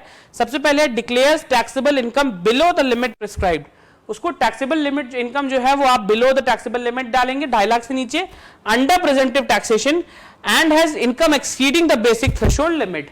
लिमिट से नीचे की तो टोटल इनकम आएगी मगर जो टोटल इनकम आपकी यहां पे होगी वो बेसिक थ्रेशोल्ड लिमिट जो बताई गई है वो उससे ऊपर की होगी। तो यहां पे क्या हुआ, ओवरऑल आपने जाना कि अगर दोनों ही केसेस में आप करना चाहते हैं तो अगर आपका लिमिट लॉस बताने के बाद भी जो प्रॉफिट है वो आपका क्या हो रहा है, 8% की लिमिट में तो नहीं आ रहा है बट आपकी इनकम 2.5 लाख से भी नीचे की है, तो आप क्या कर सकते हैं, बिना ऑडिट कराए अपना ये ITR फाइल कर लेंगे। जी हाँ दोस्तों, तो चलिए सेशन को आगे बढ़ाते हैं हम लोग नेक्स्ट टॉपिक की तरफ और बात करेंगे what constitutes an audit report. जैसे मैंने आपको स्टार्टिंग में बताया था कि मैं आपको कंप्लीट डिटेल बताऊंगा कि ऑडिट रिपोर्ट में आप क्या क्या चीजें इंक्लूड करते हो, किसके लिए कौन सा फॉर्म एप्लीकेबल है। तो इसीलिए क्या होता है, tax auditor shall furnish the report in the prescribed form which could either be from 3CA और CB। अभी देखिए दोस्तों क्या हो रहा है, CA CB फॉर्म होता है, ये डिपेंड करता है आपके बिजनेस के ऊपर कि आप किस फॉर्म में बिजनेस चला रहे हैं। तो यहाँ पे क्या है कि फॉर्म 3CA जो होता है ये फर्निश किया जाता है when person carrying on businesses और profession is already mandated to get hit accounts audited under any other law. तो यहाँ पे देखिए दोस्तों क्या होता है, बहुत बार ऐसा होता है कि आप कोई ऐसा बिजनेस कर रहे हैं, सपोज बहुत बेसिक सा एग्जांपल है कि अगर आपने कंपनी फॉर्म करी हुई है तो क्या होगा, आपके ऊपर कंपनीज एक्ट का ऑडिट ऑलरेडी लगेगा, क्योंकि कंपनीज एक्ट भी ये बोलता है कि आपको क्या करना है, अपनी बुक्स ऑफ अकाउंट का ऑडिट कराना है और ऑडिट के बाद ही वो MCA एक्सेप्ट करता है। तो क्या होता है कि ऐसे केसेस में जो लोग ऐसे टैक्स पेयर्स हमारे हैं जिनका ऑडिट किसी और एक्ट के अंदर होता है, मींस अगर वो कंपनी चला रहे हैं तो कंपनीज एक्ट, अगर वो सोसाइटी है तो कोऑपरेटिव सोसाइटीज एक्ट, अगर वो LLP चला रहे हैं तो LLP का जो एक्ट आया था हमारा, इन सब एक्ट के अंदर उनका ऑलरेडी ऑडिट होता है। तो कोई भी ऐसे बिजनेस ओनर्स हैं जिनका ऑडिट ऑलरेडी किसी एक्ट के अंदर हो रहा है, तो उनके लिए क्या होगा, जब वो इनकम टैक्स कराने आएंगे तो उनको क्या करना पड़ेगा, उनको फॉर्म 3CA का यूज करना पड़ेगा। और बाकी रिमेनिंग जितने भी बिजनेस ओनर्स हमारे हैं या प्रोफेशनल्स हैं जो हमारा जिनका ऑडिट किसी और एक्ट के अंदर नहीं होता, वो क्या करेंगे, वो फॉर्म 3CB भरेंगे। ये फॉर्म 3CB क्या होता है, ये फॉर्म उनके लिए एप्लीकेबल है जिनका ऑडिट किसी और एक्ट के अंदर नहीं होता है, बट इनकम टैक्स में टर्नओवर क्रॉस करने की वजह से उनका ऑडिट होना है, तो उनके लिए क्या होगा, उनके लिए 3CB फॉर्म एप्लीकेबल होगा। बहुत ही बेसिक सा छोटा सा डिफरेंस था इन फॉर्म के बीच में। तो ये सबसे पहले क्या होता है, मैंने आपको बताया था कि इनमें से कोई एक फॉर्म, यहां पे क्या हो सकता है, आप चाह के लिख सकते हैं यहां पे, और मींस या तो आपको 3CA भरना होगा या 3CB, मगर क्या होगा, इसको भरने के साथ साथ आपको दूसरा जो फॉर्म मेंशन करना है, यहां पे आप लिखेंगे एंड क्या है, इसमें से तो कोई एक फॉर्म आप सिलेक्ट करेंगे, बट लास्ट वाले में क्या है, in the case either the audit reports tax auditor must furnish the prescribed particulars in form 3CD। 3CD क्या होता है हमारा, ये कंप्लीट डिटेल्ड फॉर्म होता है। अगर आप फॉर्म पे जाएंगे तो आपको ये पता चलेगा, जो ये ऊपर मैंने आपको दो फॉर्म के बारे में बात किया, ये दो फॉर्म जो होते हैं बेसिकली हार्डली 2 से 3 पेजेस के होते हैं, बट जो नीचे का फॉर्म है 3CD वाला, इसके अंदर कंप्लीट डिटेल्स मेंशन होती हैं। 3CD के अंदर ये डिटेल्स हमारी जो है, ये टोटल डिटेल ये बताती है, जो मैंने आपको खर्चों के बारे में बताया था। तो इस फॉर्म के अंदर क्या होगा, इस फॉर्म के अंदर सारे वो खर्चे स्पेसिफाइड होते हैं जिनकी क्लैरिफिकेशन, एक्सप्लेनेशन, स्क्रूटनी करने के बाद ही आपको वो खर्चे अलाउड करने हैं, वो सारे खर्चे इस फॉर्म में इंक्लूड होते हैं। तो क्या होगा, आप CA CB में से तो कोई एक फॉर्म भरेंगे, इसके भरने के साथ आपको क्या करना है, जो फॉर्म ये CD वाला है ये आपके लिए कंपलसरी हो जाता है भरना। तो ये तीनों ही फॉर्म आप फिल करते हैं, मींस ऊपर में से कोई एक और नीचे वाला एक फॉर्म, दो फॉर्म आप फिल करते हैं, तो क्या होगा, आपका ऑडिट की जो प्रक्रिया है ये कंप्लीट मानी जाएगी। आगे बढ़ेंगे और हम लोग अब बात करेंगे नेक्स्ट टॉपिक की, पेनल्टी के बारे में। जी हाँ दोस्तों, जैसे मैंने सेशन स्टार्ट होने से स्टार्टिंग में ही सबसे पहले आपको बताया था कि जिस तरीके से आपके लिए ड्यू डेट थी ITR की 31 जुलाई की ड्यू डेट आपने मिस कर दी तो आपको कितनी पेनल्टी पड़ी। तो पेनल्टी वो ये स्पेसिफाई करती है कि अगर आपकी इनकम 2.5 लाख से कम की थी तो अभी भी आपके लिए कोई पेनल्टी नहीं है। अगर वो इनकम आपकी 2.5 लाख से ऊपर थी बट 5 लाख से लिमिट के नीचे थी तो आपको मात्र 1,000 रुपए की पेनल्टी देनी है और पेनल्टी देके अपना आप ITR फाइल कर सकते हैं। बट दोस्तों मैं आपको बता दूं कि इनकम टैक्स बहुत ही इंपॉर्टेंट सर्कुलर आता है इनकम टैक्स का, जो कि वो ये कहता है कि अगर आपने ITR तो मिस करा ही करा, बट अगर आपने ऑडिट कराना छोड़ दिया तो क्या वो पेनल्टी आपसे 1,000 रुपए लेके आपको माफ कर देंगे। तो दोस्तों इस बात की गलती दोस्तों आप बिल्कुल ना करिएगा। वो इसलिए क्योंकि क्या होता है, ऑडिट कराने की जो पेनल्टी होती है वो मात्र 1,000 रुपए पे लिमिट नहीं है। इस स्लाइड में हम लोग उसी के बारे में बात करेंगे। If any tax payers fail to get his account audited और एटलीस्ट फॉलोइंग पेनल्टी में भी लीव इट, मींस इसमें क्या होता है कि अगर वो ऑडिट कराना भूल गया या उसने ऑडिट जो है वो अपना ड्यू डेट के बाद कराया तो उस केस में क्या होगा, 0.5% of the total sales, turnover और ग्रॉस रिसिप्ट और ₹1,50,000। दोस्तों अगर इस बात को आप ध्यान से समझें तो ये बोलता है कि आपको अपने टर्नओवर का 0.5% देना है या फिर 1.5 लाख रुपए, विच एवर इज लोअर में मींस क्या होता है कि इन दोनों में से जो भी पेनल्टी आपके लिए एप्लीकेबल होगी वो आपको देनी ही देनी है। तो सबसे पहले आप ये बात समझिए, लोअर की जो बात बोली गई वो इसलिए बोली गई कि 0.5% ऑफ द टर्नओवर। तो क्या होता है, अगर आपका टर्नओवर 2 करोड़ रुपए का ही था और 2 करोड़ के टर्नओवर के साथ आपने क्या किया, आप ऑडिट कराना भूल गए, तो जो 0.5% ऑफ द रूल होता है वो कितना होगा, इस केस में तो वो 1 लाख रुपए होगा और 1 लाख की पेनल्टी आपके ऊपर एप्लीकेबल हो जाएगी। मगर दोस्तों यही टर्नओवर अगर आपका 3 करोड़ पार गया तो 3 करोड़ पहुंचने के साथ जो ये मैक्सिमम पेनल्टी 1.5 लाख रुपए की ये आपको देनी ही पड़ेगी। और उसके बाद आपका टर्नओवर जितना भी बढ़ता जाएगा आपकी जो मैक्सिमम पेनल्टी है वो क्या होगी, 1.5 लाख रुपए की। तो समझिए ऑडिट ना कराने की पेनल्टी आपको ऑडिट फीस से ज्यादा की पड़ सकती है। इसीलिए आपको ध्यान रखना है कि अगर आपके पास कोई भी ऐसी कंपलसरी कोई एप्लीकेशन आ रही है जिस वजह से आप ऑडिट नहीं करा सकते, तो आप प्लानिंग पहले से ऐसी बना के रखिए कि ऑडिट की ड्यू डेट आपकी मिस ना होने पाए। क्योंकि बाई चांस बहुत सारे केसेस में ऐसा होगा कि जो ऑडिट कराने की फीस होगी वो आपकी 1.5 लाख रुपए नहीं भी होगी अगर आपका छोटा बिजनेस है, मगर आपने किसी वजह से अगर डेट मिस कर दी तो जो पेनल्टी हो सकती है वो 1.5 करोड़ मतलब 1.5 करोड़ के टर्नओवर पे आप कैलकुलेट करेंगे तो 0.5% के हिसाब से ही जाएगी। बट अगर ये टर्नओवर आपका 3 करोड़ या उससे ऊपर का टच करता है तो आपको 1.5 लाख रुपए की पेनल्टी देनी पड़ेगी। However if there is a reasonable cause of such failure no penalty shall be levied. अभी क्या हो रहा है कि रीजनेबल कॉज बोला गया। देखिए क्या बहुत सारे केसेस में ऐसा होता है कि आपके घर की कोई ऐसी कंडीशन थी जो फुलफिल नहीं कर पा रही थी, इस वजह से आप ऑडिट नहीं करा पाए। तो क्या इनकम टैक्स वाले इतने निर्दयी हैं कि उसके बाद भी आपको ऑडिट कराना पड़ेगा? तो यहाँ पे जो प्रोविजन है वो ये बोलता है कि कोई अगर रीजनेबल कॉज है तो क्या करेंगे आप इनकम टैक्स ऑफिसर को रिटर्न में रिक्वेस्ट करेंगे कि सर मेरे साथ ऐसा ऐसा हो गया था, ये रीजन थे, इसकी वजह से हम टाइम पे ऑडिट कंप्लीट नहीं करा पाए। उस केस में क्या होता है कि वो ऑफिसर के पास ये राइट होता है कि वो आपको पेनल्टी से रिलीव कर देगा, बोलेगा आप ऑडिट तो कराइए, ऑडिट कराने के साथ साथ रिपोर्ट अपलोड करिए और पेनल्टी जमा करने की जिम्मेदारी आपकी नहीं होगी, इससे हम आपको रिलीफ दे देते हैं। अभी हम लोग जब आगे बढ़ेंगे तो हम लोग इन्हीं रीजन्स के बारे में जानेंगे कि वो कौन से ऐसे रीजन हैं जहां पे आपको ये मिल सकता है और क्या आपने अगर एक बार ऑडिट रिपोर्ट फाइल कर दी तो उसको हम रिवाइज कर सकते हैं, और अगर रिवाइज कर सकते हैं तो किन किन कंडीशंस में। तो जो हमारा टॉपिक है वो यही बोलता है कि सबसे पहले देखिए जैसे मैंने आपको बताया था रीजंस के बारे में कि वो कौन से ऐसे रीजन है जहां पे जो पेनल्टी है आपकी वो वेव ऑफ करी जा सकती है। तो उसमें जो हमारा सबसे पहला रीजन वो है नेचुरल कैलेमिटीज का। जी हाँ दोस्तों देखिए नेचुरल कैलेमिटीज का जो रीजन होता है वो ये बात करता है, जैसे इस साल आया था कोविड, तो जब 2020 में कोविड आया था तो यहां पे क्या हमने आपको बोला था अभी कि 30 सितंबर, जब आप आगे जाएंगे तो आपको पता चलेगा कि 30 सितंबर हमारी ड्यू डेट होती है ऑडिट कराने की। नेचुरल कैलेमिटीज जिस साल आती है उस साल ये डेट बढ़ जाती है। आपको मैं बता दूं कि जिस साल कोविड आया था उस साल ये डेट बढ़ते बढ़ते बढ़ते बढ़ते कहां चली गई थी, अगले साल की 15 फरवरी। मींस ये डेट को इतना बढ़ा दिया गया था, थोड़ा थोड़ा बढ़ते बढ़ते ये डेट हमारी 1 2 3 4 5 महीने तक आगे बढ़ दी गई थी। तो नेचुरल कैलेमिटीज के केस में डेट बढ़ती है। उसके बाद resignation of the tax auditor and consequent delay. आपका जो टैक्स ऑडिटर था अगर वो लास्ट मोमेंट पे ऑडिट करने से मना कर देता है तो नेक्स्ट ऑडिटर ढूंढने में आपको लगेगा टाइम। तो अगर ऐसा कोई कॉन्सिक्वेंस होता है इसलिए आपको ये मिलेगा। Labour problem such as strike, lockout for extended period. अगर आपके बिजनेसेस में लॉकडाउन या लॉकआउट ऐसी कोई कंडीशन आ रही है तो भी आपको रिलीफ दिया जाएगा। उसके बाद है loss of account because of situation beyond the control of SSC.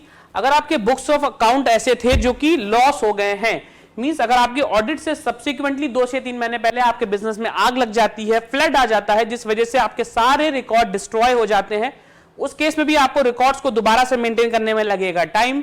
और उसी टाइम को देते साथ इनकम टैक्स वाले जो क्या होते हैं ये आपको क्या कर सकते हैं, आपको रिलीफ दे सकते हैं पेनल्टी से। ऑडिट तो आपको कराना ही पड़ेगा बट क्या होगा, ऑडिट कराने के साथ आपको पेनल्टी देनी नहीं पड़ेगी। फिजिकल इनएबिलिटी और death of the partner in the charge of accounts. अभी क्या हो रहा है, फिजिकल डिसेबिलिटी। अगर आप पार्टनरशिप फॉर्म में बिजनेस चलाते हैं और आपका बिजनेस ऐसा है जहां पे जो एक पार्टनर था वो सारे रिकॉर्ड्स मेंटेन करता है, बट क्या हुआ अगर उसी पार्टनर की डेथ हो जाती है, उस पार्टनर के साथ कोई डिसेबिलिटी हो जाती है, तो आपको क्या होगा, आपको पेनल्टी से रिलीफ दे दिया जाएगा। उस केस में क्या होगा, आपको पेनल्टी देनी नहीं पड़ेगी। हम लोग आगे बढ़ेंगे और हम लोग बात करेंगे how and when tax audit report shall be furnished. इतनी देर से मैंने आपको जो भी सब बताया उसमें ऑडिट की डिटेल कंप्लीट इंक्वायरी थी, कब फाइल करना है, कैसे है, वो हम अब बात करेंगे। तो जब इस स्लाइड पे हम लोग आएंगे तो हम लोग बात करेंगे कि ऑडिट कराना कब है और उसकी ड्यू डेट्स क्या क्या है। तो देखिए दोस्तों, a tax audit shall be furnished, a tax auditor shall furnish tax audit report in the capacity of a chartered accountant. Tax payer shell also add CA details in the login portal. आप पूरा process अगर ध्यान से समझिए दोस्तों, तो ऐसा नहीं होता है कि आपने एक टैक्स ऑडिटर से बात कर ली और वो आपका ऑडिट कर दे। क्या होगा, बकायदा आपको इनकम टैक्स पोर्टल पे जाके इनकम टैक्स पोर्टल पे ये नोटिफाई करना होता है कि आपके बुक्स ऑफ अकाउंट कौन ऑडिट कर रहा है। तो तो अगर जिसको आप ये पोर्शन असाइन करेंगे वही आपकी ऑडिट रिपोर्ट अपलोड भी कर पाएगा। तो सबसे पहले आपको क्या करना है, आपको अपने इनकम टैक्स पोर्टल पे जाना है और पोर्टल पे जाने के बाद आप क्या करेंगे, आप वहां पे एक ऑप्शन आता है ऐड सीए का। ऐड सीए का जो ऑप्शन होता है वो क्या करता है, आपके पोर्टल पे आपके बुक्स कौन ऑडिट करेगा ये असरटेन करता है। आपको वहां पे जाके सीए का मेंबरशिप नंबर डाल के एंटर करना है, वहां पे नाम आ जाएगा और नाम आने के बाद जब आप ओके करेंगे तो क्या होगा, जो सीए है उसके पास ऑटोमेटिक एक नोटिफिकेशन जाएगा कि एबीसी पार्टी ने हमको एज एन ऑडिटर ऐड किया है और हमको उनकी बुक्स ऑफ अकाउंट को ऑडिट करना है। और वो जो रिस्पेक्टिव आपका सीए होगा उसके पास उसी जगह पे वो ऑप्शन आता है कि अब इनका ऑडिट करने के बाद जो ऑडिट रिपोर्ट है इसकी आप जीसॉन फाइल अपलोड करें। अपलोड करने के बाद उसमें डिजिटल लगाएं, बैलेंस शीट लगाएं, प्रॉफिट और लॉस लगाएं और आपका ऑडिट कंप्लीट माना जाएगा। Once the tax audit uploads the audit report, the same should be either be accepted or rejected. अभी क्या हो रहा है कि आपके टैक्स ऑडिटर ने ऑडिट कर दिया, ऑडिट करने के बाद अपनी रिपोर्ट लगा दी, तो क्या आपके ऊपर कोई भी ऐसा कंट्रोल नहीं है कि आप उस रिपोर्ट को पढ़ पाए, देख पाए, समझ पाए, अगर उसमें कुछ गलती है तो उसको करेक्ट करा पाए। तो इनकम टैक्स में इसका भी ध्यान रखा गया है। वो ध्यान ये रखा गया है कि वो रिपोर्ट जब बनाएगा, बनाने के बाद अपने पोर्टल से अपलोड करेगा तो वो रिपोर्ट आपके पास ही वापस आएगी। सबसे पहले आपको उस रिपोर्ट को पढ़ना है। अगर वो रिपोर्ट आपको जेन्युइन एंड वैलिड लग रही है तो आप क्या करेंगे, उसको करेंगे एक्सेप्ट। अगर वो रिपोर्ट आप एक्सेप्ट कर लेते हैं तो ये केस मान लिया जाएगा कि ऑडिट आपका कंप्लीट हो गया, अब आप आईटीआर फाइल कर सकते हैं। अगर आपको कुछ उसमें कमी लग रही है या कुछ करेक्शन चाहते हैं तो आप क्या कर सकते हैं, इस रिपोर्ट को यहां से रिजेक्ट करेंगे। जब रिपोर्ट रिजेक्ट होगी तो ऑटोमेटिक वो सीए के पास वापस चली जाएगी। The procedure need to be followed again and the audit report is accepted. वो पूरा प्रोसेस फिर से करना पड़ेगा जब तक जो टैक्स पेयर है वो क्या करेगा, ऑडिट रिपोर्ट को accept. You must file the tax audit report on or before the due date of the filing of the return of income. It is 30th November of the subsequent year in the case the taxpayer has entered into international transactions. अभी हम लोग audit की date की बात कर रहे हैं, तो जो इंटरनेशनल ट्रांजैक्शन करते हैं उनके लिए 30 नवंबर की डेट रखी गई है and 30th September in the subsequent year for other tax payer. जैसे मैंने आपको बताया था 30 सितंबर जो ड्यू डेट थी वो यही थी कि जो हमारे इंटरनेशनल टैक्स पेयर्स के अलावा जितने भी ऐसे असेसमेंट वाले हैं जिनकी ड्यू डेट ऑडिट जिनको कराना है उनके लिए ड्यू डेट क्या होगी, 30 सितंबर की। 30 सितंबर की ड्यू डेट सभी के लिए है, उन सभी को छोड़ के जो लोग इंटरनेशनल ट्रांजैक्शंस में डील करते हैं। इंटरनेशनल ट्रांजैक्शन के अलावा जितने भी ऐसे हमारे पास पार्टीज होंगी उन सबके लिए जो ड्यू डेट हमारी है वो ड्यू डेट है 30 सितंबर। इसी तरीके से मैं आपको बता रहा हूं कि करंट ईयर में जिसको ऑडिट कराना है 21-22 का, उसके लिए करंट में जो 30 सितंबर आ रही है ये आपके लिए ड्यू डेट होगी। चलिए दोस्तों, इसी तरीके से हमारा आज का सेशन यहाँ पे एंड होता है। बट सेशन को एंड करने से पहले जैसे मैंने आपको स्टार्टिंग में बताया था कि मेरे पास कुछ आपके क्वेश्चंस ऐसे आए हैं जो आप लोग जानना चाहते हैं, तो हम लोग उसी क्वेश्चंस पे अब बात करेंगे और मेरे जो भी सवाल होंगे, आपके जो भी सवाल हैं उनका मैं आपको जवाब दूंगा। तो चलिए एफएनक्यू सेशन को स्टार्ट करते हो। सबसे पहले जो हमारा आज का क्वेश्चन है वो ये है, who is in charge of conducting tax audit. देखिए दोस्तों, जैसे मैंने आपको पूछा, ये क्वेश्चन बात कर रहा है who is in charge of conducting tax audit. Tax audit कौन कर सकता है, तो मैंने आपको पूरे सेशन में इलैबोरेट किया हुआ है कि प्रैक्टिसिंग चार्टर्ड अकाउंटेंट। जी हाँ दोस्तों, आप बात ध्यान रखिएगा, सीए तो यहाँ पे कर सकता है बट वो सीए क्या होना चाहिए, इन प्रैक्टिस। जो सीए इन प्रैक्टिस है, जिसके पास सीओपी होल्डर है जिसको हम लोग बोलते हैं, अगर उनके पास सर्टिफिकेट ऑफ प्रैक्टिस है तो ही वो सीए आपका टैक्स ऑडिट कर सकता है। तो अगर आपको अपनी बुक्स का ऑडिट कराना है तो आप किसी ऐसे सीए को लीजिए जिसके पास सर्टिफिकेट ऑफ प्रैक्टिस है, वो आपका ऑडिट करके देगा। नेक्स्ट जो हमारा क्वेश्चन है, what is the punishment for failure to comply with tax audit provision. दोस्तों, जैसे मैंने आपको बताया था कि जो पनिशमेंट है वो मैक्सिमम कहां तक जाती है, 1.5 लाख रुपए तक। तो 1.5 लाख रुपए की जो मैक्सिमम फीस है वो आपकी कब एप्लीकेबल होगी, जब आपका जो टर्नओवर है वो 3 करोड़ या उससे ऊपर का होगा। अगर आपका टर्नओवर 3 करोड़ से कम है तो क्या आपके लिए जो मैक्सिमम फीस होगी वो 0.5% की होती है। 0.5% जो होगी आपकी टोटल ग्रॉस रिसिप्ट या टर्नओवर, वो आपकी लेट फीस होगी। नेक्स्ट क्वेश्चन जो हमारा है वो पूछ रहा है, इन tax audit what is the gross turnover और ग्रॉस रिसिप्ट। अच्छा, ये क्वेश्चन देखिए मेरे ख्याल से बात करता है, वो जानना चाह रहे हैं कि जो ग्रॉस टर्नओवर और ग्रॉस रिसिप्ट है वो कितनी होती है या उसको क्या क्या चीजें उसमें हम लोग इंक्लूड करते हैं। तो दोस्तों मैं आपको बता दूं कि अगर आप बिजनेस ओनर हैं तो ग्रॉस रिसिप्ट वो सारा पैसा जो आपने रिसीव किया है अपने सामान को बेच के, जिस भी चीज में आप डील करते हैं, आपने सेल से टोटल जो रिसिप्ट है वो आपकी ग्रॉस रिसिप्ट होगी। अगर हम लोग बिजनेस ओनर्स के बाद प्रोफेशनल्स की बात करते हैं तो प्रोफेशनल के केस में भी जो टोटल उन्होंने सर्विस दी है उसको देने के बाद जो पैसा मिला उसको हम लोग बोलते हैं ग्रॉस रिसिप्ट, और इन्हीं दोनों को हम लोग डिटरमाइन करते हैं टैक्स ऑडिट लिमिट एप्लीकेबिलिटी के समय। नेक्स्ट हमारा क्वेश्चन है, how many tax audit can a CA perform. अच्छा देखिए ये दोस्तों, मेरे ख्याल से ये क्वेश्चन इसलिए है कि आपको भी ये जज करना है कि जिस टैक्स ऑडिटर को आप अपॉइंट करने जा रहे हैं ऑडिट करने के लिए, कहीं ऐसा तो नहीं उसकी लिमिट पार हो चुकी है। बहुत सारे ऐसे सीएज ऑलरेडी मार्केट में होंगे जिनकी लिमिट नियर बाई होने वाली होगी, तो उनको आप अपना ऑडिट असाइनमेंट देने से पहले ये असरटेन कर लीजिएगा क्या वो विद इन लिमिट है या उनकी लिमिट स्पेसिफाई हो चुकी है। तो करंट में जो लिमिट हमारी है वो 60 टैक्स ऑडिट्स की रखी गई है। जी हाँ दोस्तों, 60। तो आपका जो टैक्स ऑडिटर है उसने 60 या 60 से कम के ही ऑडिट करे होंगे, तभी वो आपका टैक्स ऑडिट कर पाएगा। अगर उसकी लिमिट स्पेसिफाइड है तो आपको एक नया सीए ढूंढना पड़ेगा। लास्ट क्वेश्चन जो हमारा वो है, is it possible to change और रिवाइज रिपोर्ट। ये रिपोर्ट बात करता है हमारे टैक्स ऑडिट फॉर्म के बारे में कि अगर फॉर्म को अपलोड करते समय हमसे कोई मिस्टेक या गलती हो गई है तो क्या हम अपना फॉर्म रिवाइज कर सकते हैं। तो जी हाँ दोस्तों, अगर आपको फॉर्म रिवाइज करना है तो मैंने आपको प्रोसीजर बताया कि किन किन कंडीशंस में वो फॉर्म रिवाइज हो सकता है। बट वो फॉर्म जो है हमारा रिवाइज तभी होगा जब इंटरप्रिटेशन ऑफ लॉ या ऐसी कोई गलती होती है, उसी के सेम हम फॉर्म को रिवाइज कर सकते हैं। तो सबसे पहले आपको ये बात ध्यान रखनी है कि फॉर्म फाइल करते समय आपको बहुत ही केयरफुली फॉर्म फाइल करना है कि कोई भी ऐसी गलती ना हो जो आपसे मिस हो जाए, क्योंकि अगर लॉ चेंज होता है उसकी वजह से आपका इंटरप्रिटेशन चेंज होता है, तभी तो आप फॉर्म रिवाइज कर पाएंगे। अदरवाइज नॉर्मल क्लरिकल एरर्स को, मिस्टेक को करेक्ट करने के लिए आप फॉर्म का रिवीजन नहीं कर सकते हैं। तो चलिए दोस्तों, इसी के साथ हमारा ये आज का सेशन यहाँ पे एंड होता है। बट अगर अभी भी आपके कुछ सवाल बचे रह गए हैं तो मैं आपके साथ कनेक्ट होऊंगा जूम सेशन के माध्यम से। तो चलिए जूम सेशन के माध्यम से आपसे जुड़ते हैं और आपके सवाल लेते हैं। Thank you.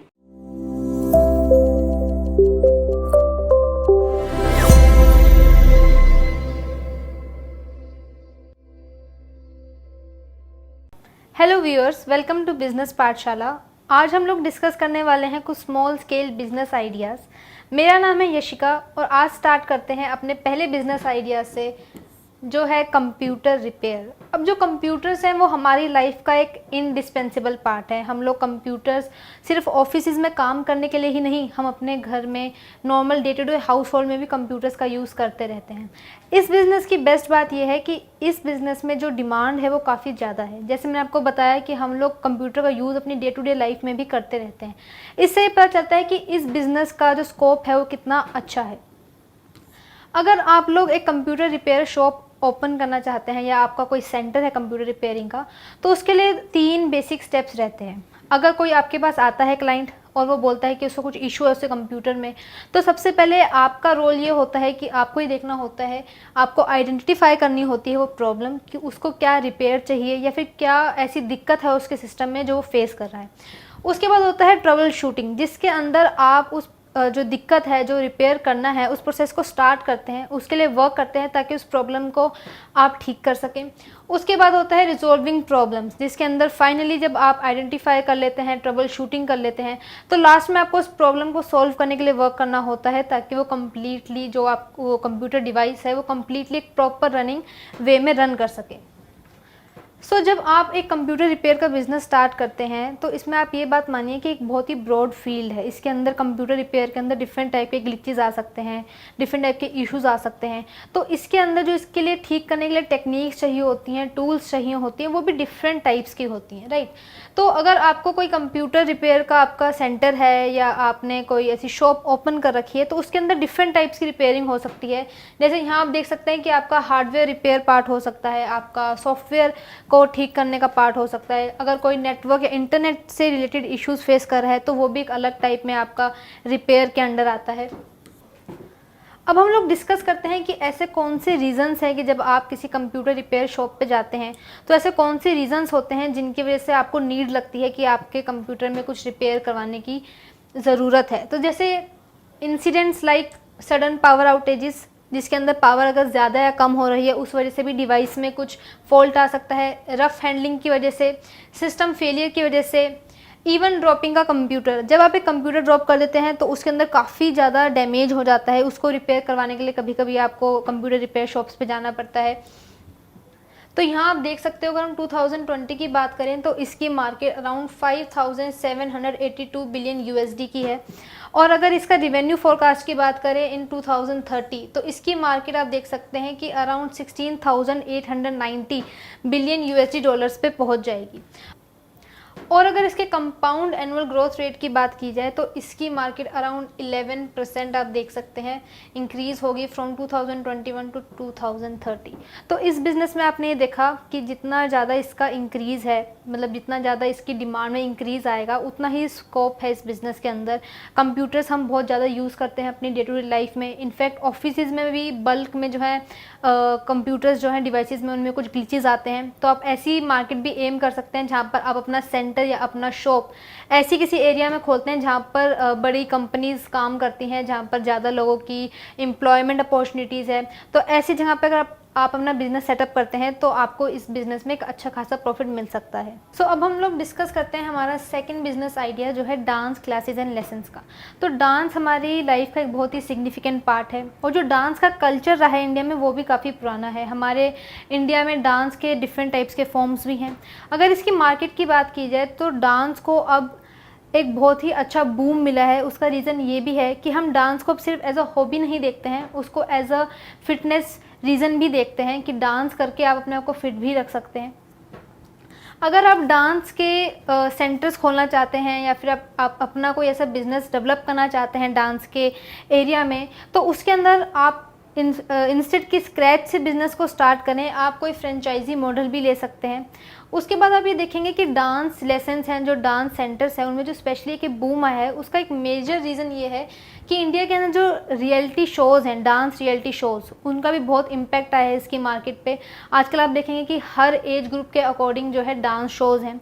और उसके साथ साथ जो हमारे सोशल मीडिया हैं, जैसे कि हमारा यूट्यूब है, इंस्टाग्राम है, यहाँ पर भी आप देखेंगे कि कैसे लोग डिफरेंट टाइप्स के डांस अपलोड करते हैं, डिफरेंट टाइप्स की बॉडी मूवमेंट्स के साथ रिदमिक उसको मैच करके एक बहुत अच्छा कंटेंट क्रिएट करते हैं। तो उसका भी एक रीज़न है कि आप इस बिज़नेस में एंटर हो सकते हैं। आजकल लोग जैसे बताया कि फ़िटनेस के साथ साथ इसको एज अ हॉबी भी देखते हैं और इसको सोशल मीडिया के रीज़न की वजह से उसको अपलोड भी करना चाहते हैं, नया नया कुछ सीखना भी चाहते हैं। तो आप इस बिज़नेस को ओपन कर सकते हैं। इस बिज़नेस में एंटर करके आप डिफरेंट टाइप्स की जो है डांस वैरायटी जो होती हैं वो अपने कस्टमर्स को ऑफ़र कर सकते हैं। उसके साथ साथ अगर आप जो है कोई मान लीजिए पर्टिकुलरली कोई एरिया में जाके शॉप ओपन नहीं करना चाहते या कोई सेंटर ओपन नहीं करना चाहते, तो इसमें एक चीज़ होती है वर्चुअल लर्निंग, जिसके अंदर आप थ्रू वर्चुअल नेटवर्क आप जो है अपने कस्टमर्स को, अपने ऑडियंस को डांस भी सिखा सकते हैं। अब हम लोग बात करते हैं पर्टिकुलरली बैले परफॉर्मेंस मार्केट की। तो अगर इसकी मार्केट की बात की जाए तो इसकी मार्केट आप देखेंगे कि इसकी मार्केट का जो एस्टिमेशन है वो 2022 में अराउंड 98.2 मिलियन डॉलर्स का हो जाएगा। और अगर इसका फोरकास्टेड साइज़ देखें तो इसकी जो मार्केट है 2028 तक अराउंड 757 मिलियन यूएसडी की पहुंच जाएगी। और अगर इसका कंपाउंड एनुअल रेट की बात की जाए तो इसकी मार्केट अराउंड 16.8% से इंक्रीज़ करेगी। तो इस मार्केट की बेस्ट बात यह है कि इसका भी जो डिमांड है, जो इसका इंक्रीज़ है वो काफ़ी अच्छा है। लोगों को आजकल नए डांस फॉर्म सीखने का शौक़ है, वो इसको एज अ फिटनेस भी देखना चाहते हैं। और बेस्ट बात यह है कि इसके अंदर आपकी इन्वेस्टमेंट भी कम लगती है। आपको बेसिकली एक ऐसा कोई पर्सन हायर करना होगा जिसको डिफरेंट टाइप्स की डांस फॉर्म्स पता हो, जिनको डिफरेंट टाइप्स का पता हो कि डांस कैसे करवाना है, क्या स्टेप्स होते हैं। और फिर आप अपना एक बिजनेस सेंटर खोल सकते हैं जिसके अंदर आप डांस की जो है ट्रेनिंग स्टार्ट कर सकते हैं। अब हम लोग डिस्कस करते हैं हमारा थर्ड बिजनेस आइडिया जो है house cleaning services. House cleaning services के अंदर बेसिकली आप अपने क्लाइंट्स को क्लीनिंग सर्विसेज प्रोवाइड करते हैं। आज के टाइम में जब क्लीनिनेस की इतनी अवेयरनेस हो रही है, स्पेशली मेट्रोपॉलिटन सिटीज़ में, तो इस बिज़नेस का काफ़ी अच्छा स्कोप है। अगर आप इस बिज़नेस में एंटर करते हैं तो जान लेते हैं कि ऐसी कौन सी सर्विसेज होती हैं जो आपको प्रोवाइड करनी होती हैं। तो जैसे कि आप यहाँ देख सकते हैं हमारे पास pest control, cleaning, sanitation, fumigation and vacuuming जैसी सर्विसेज होती हैं। अगर आप ऐसा बिज़नेस खोलते हैं जहाँ पर आप क्लीनिंग सर्विसेज प्रोवाइड कर रहे हैं तो ये डिफरेंट टाइप्स की आपकी सर्विसेज में आ सकता है कि आप अपने क्लाइंट्स को कौन सी सर्विसेज प्रोवाइड करना चाहते हैं। उसके बाद हम ये देखते हैं कि इसके अंदर रोल्स क्या क्या होते हैं, जो ड्यूटीज़ होती हैं इस सर्विसेज के अंदर वो क्या क्या होती हैं। तो आपके पास डस्टिंग होता है, साफ़ सफाई नॉर्मल। आप इसका कोई पैकेज बना सकते हैं जिसके अंदर आप डस्टिंग के लिए अलग से कुछ सर्विसेज दिखा सकते हैं। Vacuuming washing services, mopping floors, polishing mirrors, interior window cleaning.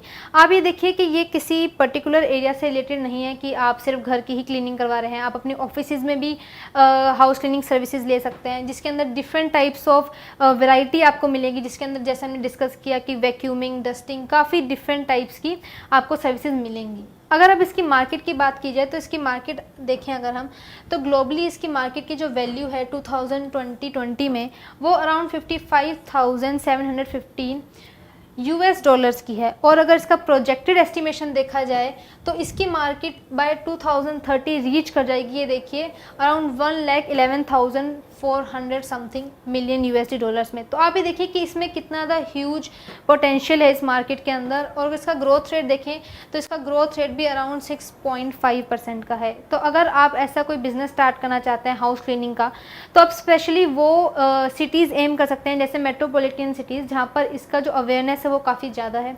आप ऑनलाइन सर्विसेज भी ओपन कर सकते हैं, आप अपनी एक वेबसाइट बना सकते हैं जिसमें आप डिफरेंट टाइप्स की सर्विसेज को दिखा सकते हैं लोगों को। एंड अगर आप इस बिज़नेस में आते हैं तो इसके लिए आपको एक अपनी टीम चाहिएगी, एम्प्लॉयज़ चाहिएंगे जो क्लाइंट्स के घर तक या उनके ऑफिस तक जाके वो सर्विसेज प्रोवाइड कर सकें। सो अब हम लोग डिस्कस करते हैं हमारा फोर्थ बिजनेस आइडिया जो है टेलरिंग। सो टेलर्स और टेलरिंग दोनों ऐसे नाम हैं जो आपको कभी ना कभी अपनी मम्मी से या किसी न किसी सुनने को मिले ही होंगे। जो टेलरिंग का बिज़नेस है इसकी इंडिया में काफ़ी डीप रूट्स हैं। टेलरिंग जो है काफ़ी पुराने समय से इंडिया के अंदर एज अ बिज़नेस आ चुका है। और अगर इसकी बात करें इसकी मार्केट की, तो जितनी ज़्यादा वैरायटी ऑफ क्लोथ्स अब मार्केट में आने लगी है, इस बिज़नेस का जो बूम है उतना ही ग्रो कर रहा है वो।